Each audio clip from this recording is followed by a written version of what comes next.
educator, director, wife, mother, great-great-grandmother.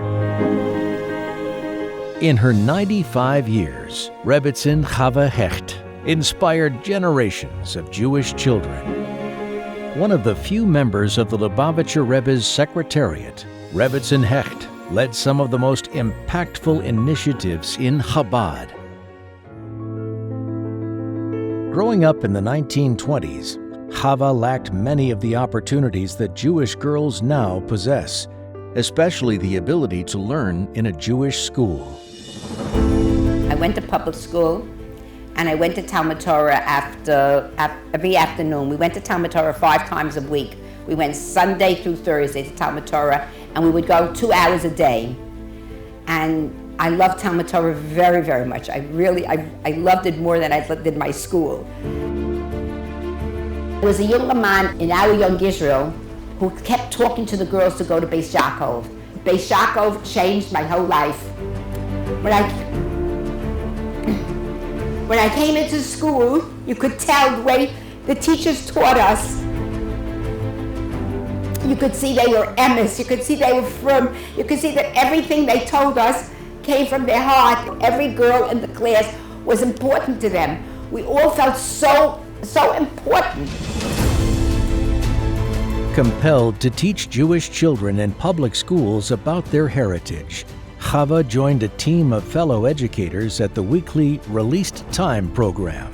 In 1943 and 1944, I was an instructor in Released Time. We went from School 190 to Rabbi Telushkin's shul, who was right in the neighborhood. The boys were upstairs in the shul, the girls were downstairs, and we had over 200 children there. When she was 18 years old, Chava was selected by Rabbi Yisrael Jacobson to become one of the founding teachers at Beth Rivkah, the flagship Chabad school for girls. The school opened with just 6 girls. Today, it is a vibrant educational center with more than 2,000 students. At 18, Chava was introduced to a young rabbi with the same fiery devotion to Jewish education. She had met her match. Chava and J.J. Hecht were wed in 1945, beginning a lifetime of partnership that rippled through the lives of thousands. In marrying J.J. Hecht, Chava devoted herself to carrying out the Rebbe's vision for Yiddishkeit amidst a rapidly modernizing American society. The couple led the largest Jewish community in East Flatbush. A female pioneer, she took it upon herself to educate women in the mitzvah of Taharas HaMishpacha, Jewish family purity, and assisted in the construction of several mikvahs. Nestled in a room teeming with shiny new toys, Rebbetzin Hecht would stay up late into the night, wrapping gifts to be sent to children in the hospital. In her community, Rebbetzin Hecht was one of the few women of her time to wear a sheitel. In this respect, she was revolutionary, and seeing her set the example, many women soon followed her lead.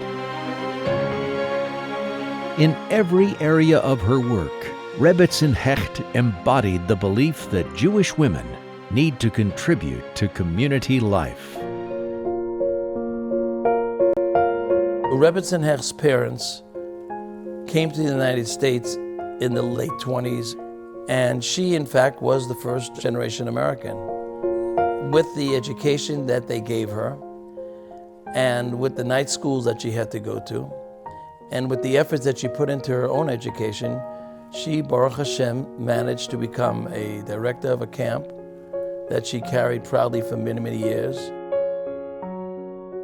In 1953, my husband, Rabbi Jacob J. Hecht, and I wrote to the Rebbe asking him for permission to start a girls' camp. Nestled in the Catskill Mountains, Camp Emunah was one of the first Jewish overnight camps for girls at the time. For the next 69 years, Rebbetzin Hecht assumed the great responsibility as camp director until her passing in 2022. Von her, I have 10 children, eingesinnt, and 2 adopted children. And camp is my 13th child. There's no question that every child who came to Camp Emunah was like an only child to Rebbetzin Hecht. That's not a question at all. She knew everything about every child that came there. And she knew this girl was missing a toothbrush when she came and she needed to take care of it. She had a little bit of cough and she had to go see the infirmary. It wasn't like numbers. You weren't a number at Rebbetzin Hecht. She held it together, every little thing, even to the little kids. When she called the mamala, what's the matter, mamala? Everything, the kitchen, the ordering, the food, everything was Rebbetzin Hecht. There wasn't a moment in her whole life that I think Camp Emunah wasn't pumping through her blood. If it was a wintertime, she was learning how to pay the bills from the summer before. And if it was the summertime, it was the day-to-day operation at camp. One of Rebbetzin Hecht's prized achievements was the formation of the Sunshine Club. These girls wanted to be just like everybody else. They would watch their siblings and their friends line up to get on the bus to go to camp, and they were left behind. And that was something that didn't sit well with Rebbetzin Hecht. They were really part of our camp. They go to all the activities that the children go to, and they really feel part of the camp. They don't feel that they're separated, and that was the greatness that they felt in Camp Emunah.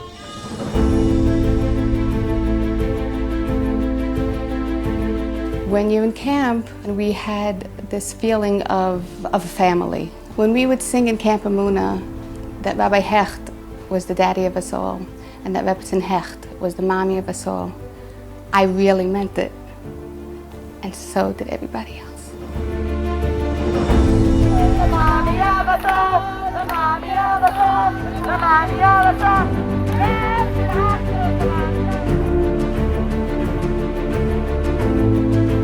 There are thousands and thousands of girls all across the four corners of the world that Rebbetzin Hecht had her hand in, and I'm sure those schusim were malavaha to the Kisei HaKavod.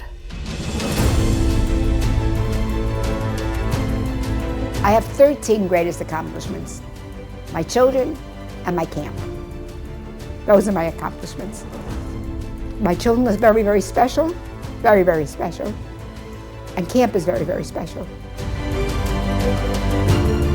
A smart person said, "You are a child as long as you have a mother. But now that your mother is gone, you are no longer a child." Which basically means to us that now that Rebbetzin Hecht is so sorely missed and no longer physically with us, it's time for us to step up and to carry the torch to the next generation.